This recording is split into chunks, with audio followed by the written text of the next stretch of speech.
Oke, baiklah. Assalamualaikum warahmatullahi wabarakatuh. Ya, kembali dengan Buana 79. Salam semangat selalu untuk seluruh pelajar di Indonesia, baik dari Sabang sampai Merauke, dari Miangas hingga Pulau Rote. Ya, kembali kita lanjutkan proses laporan keuangan dari UD Coba Ungu ya. Sebelumnya kita sudah sampai pada bagaimana cara menyusun laporan raca, kemudian laporan arus kas. Nah, pada pertemuan kali ini khusus saya akan membahas terkait bagaimana cara menyusun jurnal penutup atau orang juga biasa menyebut sebagai jurnal pembalik atau juga disebut sebagai closing jurnal seperti itu.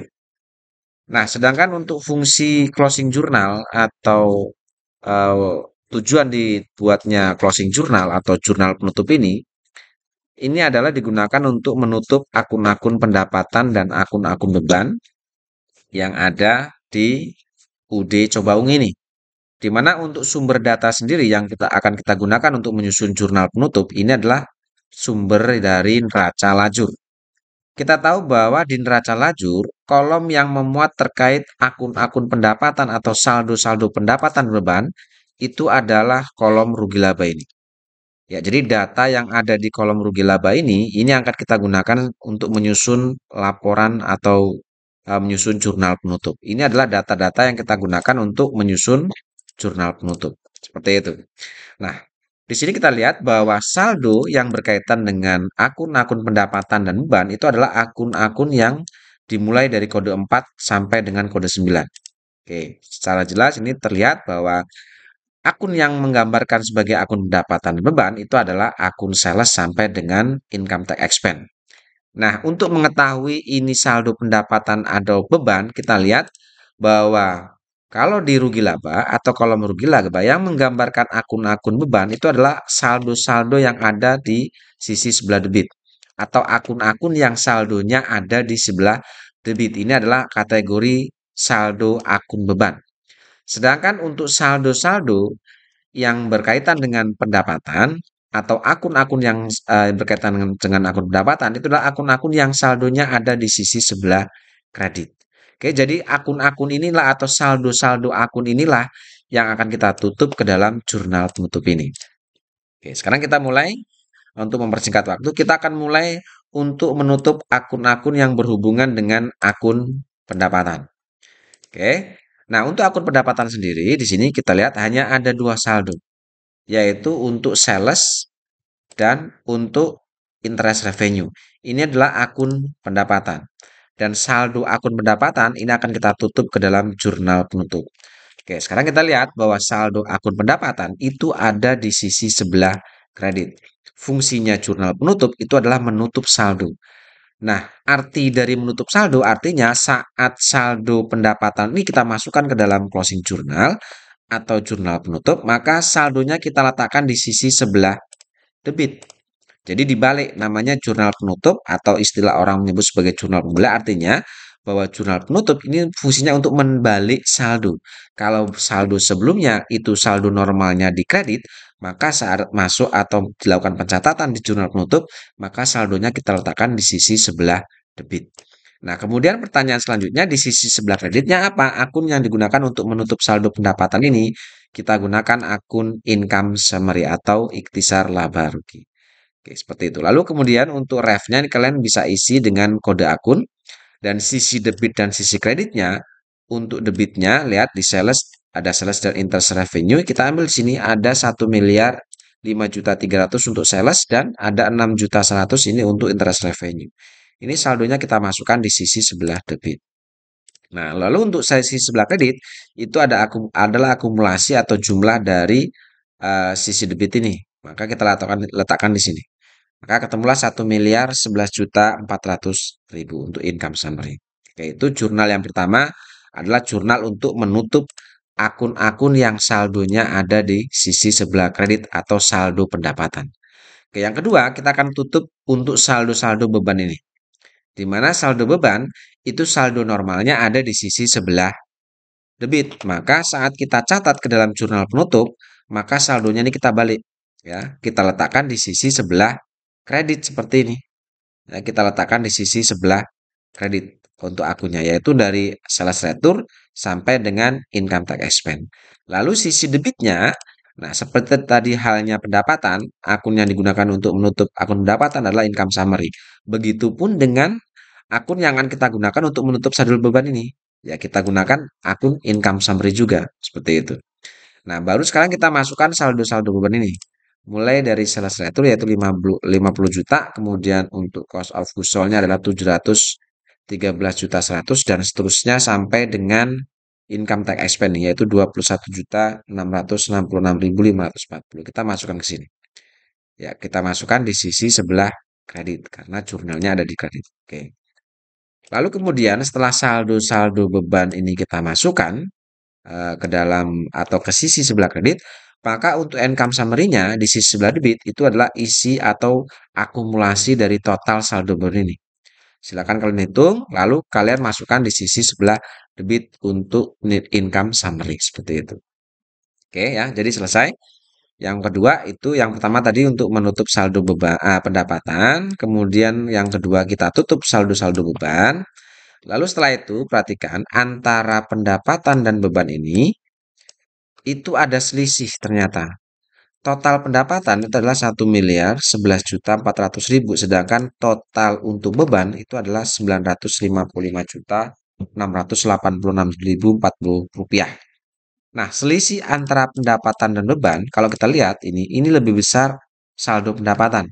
Sehingga selisih antara pendapatan dan beban ini kita letakkan di sisi sebelah debit sebagai penyeimbang eh, saldo debit dan kredit.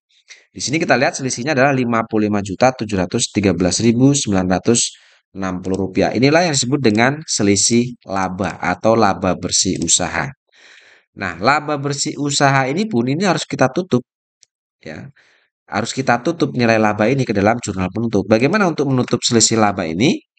Oke, kita tahu bahwa laba itu akan menambah modal. Normalnya modal itu kalau bertambah dia ada di sisi sebelah kredit, yaitu pasca kapital. Kreditnya tentunya bertambahnya modal ini dikarenakan ada selisih laba income summary-nya itu ada di sisi sebelah debit. Ya, tadi selisih selisih laba ada di sisi sebelah debit. Begitu kita masuk ke jurnal penutup, kita letakkan selisihnya di sebelah kredit sebagai masuk di modal pasca ini. Ya, kita masukkan sebagai modal pasca, maka kita masukkan di sisi sebelah kredit.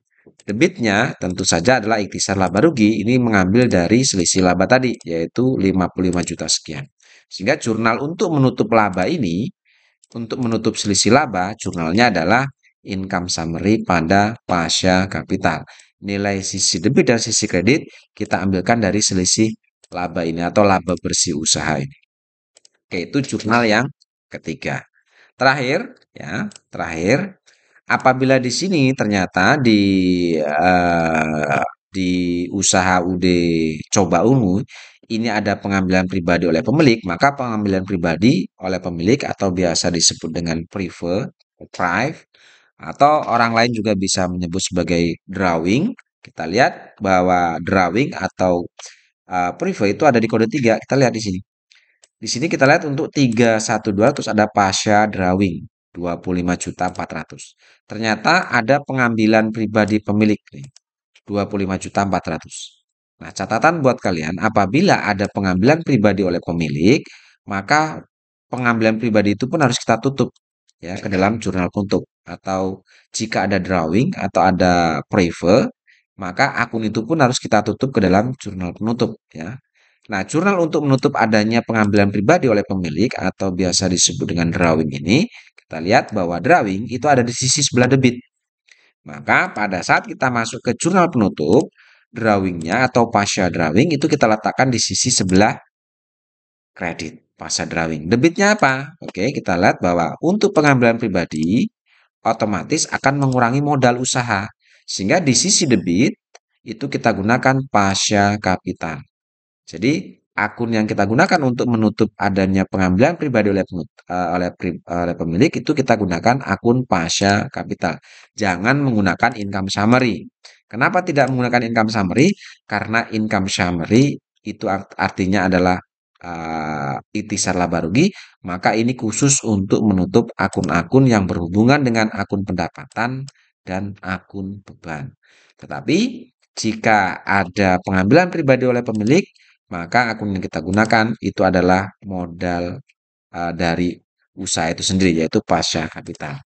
Oke, silakan kalian masukkan jumlahnya sesuai dengan yang ada di sini, bahwa di sini untuk drawingnya itu adalah 25.400.000. Kita masukkan di sisi sebelah debit dan kredit. Oh ya, jangan lupa untuk kode akun silakan kalian lengkapi ya. Kalian masukkan bisa dilihat di daftar akun. Tentu disesuaikan ini untuk kebutuhan atau untuk kepentingan saat kita nanti menyusun rekapitulasi ini. Oke, kalau sudah kita masukkan semua atau sudah kalian catat semua yang berkaitan dengan jurnal penutup, silakan kalian jumlahkan sisi debit dan sisi kreditnya. Setelah saya jumlahkan sisi debit dan kredit, itu nilainya adalah 2.048.200.000 rupiah. Ini untuk jurnal penutup. Nah, apabila jurnal penutup ini sudah selesai kalian susun, maka tugas kalian terakhir adalah menyusun rekapitulasi dari jurnal penutup ini. Di mana fungsi untuk rekapitulasi itu adalah untuk mengklasifikasikan atau mengelompokkan akun-akun yang muncul di sisi debit dan akun-akun yang muncul di sisi kredit dengan menggunakan kode akun untuk mengelompokkannya. Kita lihat bahwa kode akun yang ada di sisi sebelah debit ini kita tandai dengan tanda merah seperti ini. Misalnya untuk mempermudah dalam proses penyusunan kode akun. Nah, kita lihat di sisi debit itu adalah yang berwarna merah seperti ini. Nah, silakan kode-kode akun yang muncul di sisi sebelah debit ini kalian masukkan di sisi debit kolom atau tabel rekapitulasi. Tentunya dalam penyusunan kode akun silakan kalian susun mulai kode akun terkecil.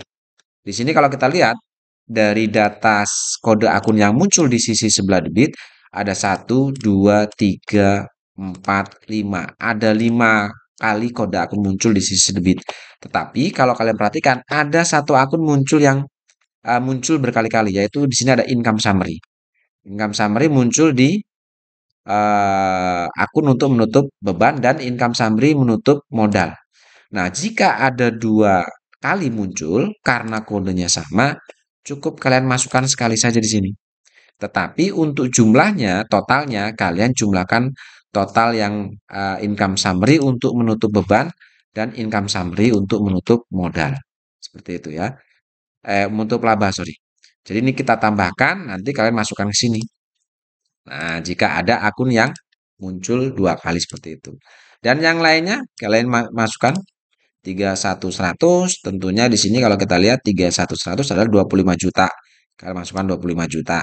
31.300 ini ada 2 kali muncul, ada 955 juta 686.040 ditambah dengan 55 juta 713.960, maka didapat 1.011.400.000 rupiah.